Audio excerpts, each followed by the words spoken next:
जबरन, झूठा, जबरदस्ती का बयान लिया और बाद में इसने भी न्यायालय को लिख के दिया, किसी और को नहीं।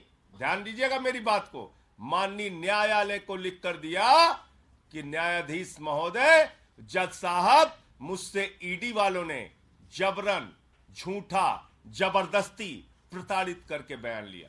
छठवां नाम राघव रेड्डी, ये राघव रेड्डी छठवां नाम। राघव रेड्डी, इसने न्यायालय के सामने जाकर कहा कि न्यायाधीश महोदय, हमको तो दबाव बनाया जा रहा है राजनीतिक नेताओं के नाम लेने के लिए। हम पर दबाव बनाया जा रहा है राजनीतिक नेताओं के नाम लेने के लिए। मैं पूछना चाहता हूं, किसके इशारे पर ईडी काम कर रही है? किसके दबाव पर ईडी काम कर रही है?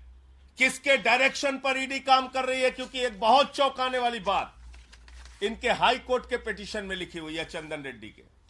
क्या कह रहे हैं ये? कह रहे साहब, ईडी के अधिकारियों ने तो मारा पीटा, कान के पर्दे फट गए। वहां कुछ ऐसे भी लोग थे जिन्होंने हमको मारा पीटा, जिनको जो ईडी के ऑफिशियल्स भी नहीं थे। ऐसे लोग थे जो ईडी के अधिकारी नहीं थे, उन्होंने भी हमारे साथ मारपीट की। कौन से लोग हैं? किस पार्टी के गुंडे ईडी के दफ्तर में जाके लोगों के साथ मारपीट कर रहे हैं? कौन से लोग हैं जो ईडी के दफ्तर में जाते हैं, पूछताछ करते हैं, मारपीट करते हैं और जबरन बयान लिखवाते हैं? इसका खुलासा होना चाहिए। माननीय हाई कोर्ट के सामने यह याचिका पड़ी है। इसके साथ साथ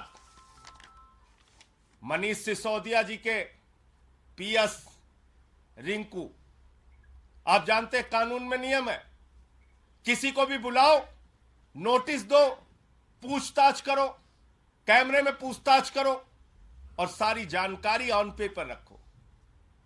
ईडी हवाई डिपार्टमेंट हो गया है।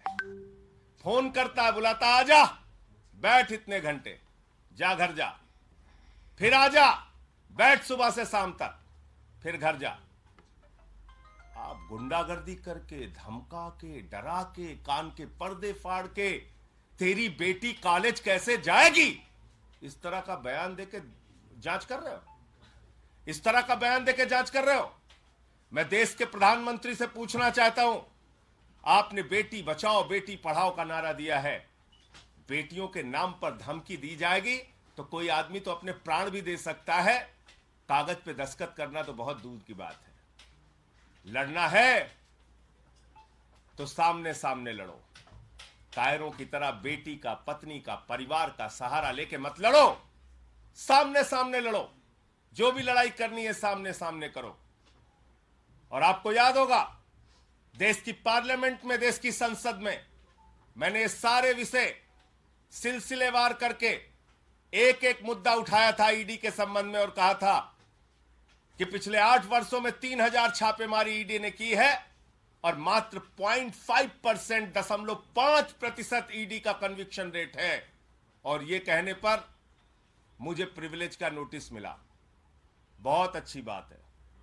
देश की संसद में अब मुझे ये सारे मामले उठाने का अवसर मिल गया।